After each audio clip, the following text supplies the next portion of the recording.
Alors bonjour, aujourd'hui je voulais vous présenter les articles que vous trouvez dans la rubrique Purification et protection, toujours du site www.magnétiseur33.fr, la boutique. Donc alors ici on a du Palo Santo, donc c'est un bois d'Amérique du Sud qui meurt naturellement, on le laisse sécher et c'est un puissant, enfin utilisé comme un puissant purificateur.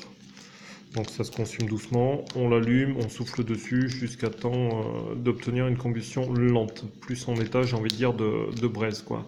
Donc là, il est conditionné sur le site, vendu en 25 grammes. Alors, 25 grammes, on a entre 2 et 3 morceaux. J'ai envie de vous dire qu'on est plus près des 30 grammes. Mais bon, il est annoncé à 25 grammes. Donc toujours le même bois Palo Santo. Donc là, conditionné en 50 grammes, où j'ai envie de on a entre 7 et 10 bâtonnets, quoi. Alors, on va passer sur les sauges. Donc là, on a de la sauge blanche de Californie, donc sauge naturelle, ficelée. Donc là, vous voyez, c'est large feuillage. Donc là, on est vraiment sur du 100 grammes. Voilà. Donc toujours pareil, en sauge naturelle de Californie, la sauge blanche. Donc un puissant purificateur.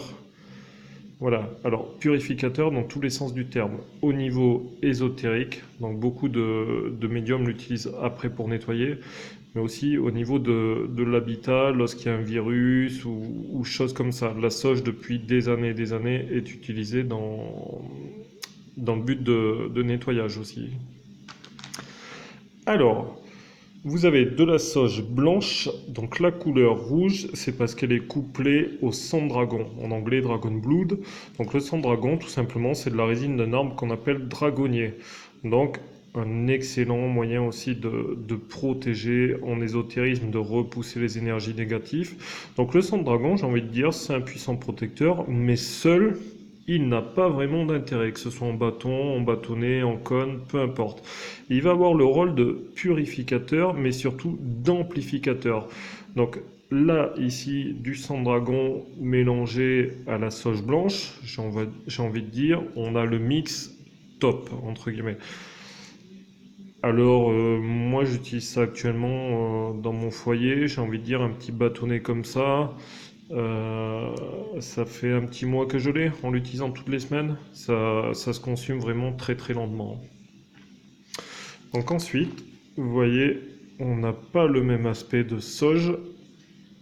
Je vous remonte la sauge blanche naturelle, vous voyez, avec ses larges feuilles.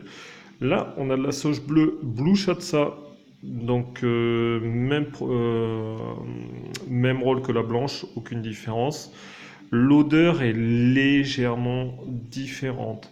La combustion est peut-être un peu plus rapide et dégage beaucoup plus de fumée. J'ai envie de dire, sur des grandes pièces, peut-être privilégier la sauge bleue, Blue Shatsa, vous faites un mix des deux, intervertissez à chaque fois, hein. Voilà. Ensuite, on a vraiment la sauge, encore une fois, naturelle. Donc là, conditionnée en 50 grammes. Donc à faire brûler sur du charbon ardent. Au passage, nos charbons sont les moins chers du marché en Sweet Light, en très très bonne qualité. Je crois qu'on est à 1,71 € les 10 charbons les 10 charbons en 33 mm, à vérifier, mais très très bien placé. Donc je reviens à nos moutons. Donc là, en 50 grammes, la sauge conditionnée, donc sauge naturelle à faire brûler sur du charbon ardent. Donc prochainement, je vais conditionner des poches de 100, 200, voire 500 grammes, et tout le temps en essayant de garder notre politique, un max de qualité avec des tarifs les plus intéressants du marché.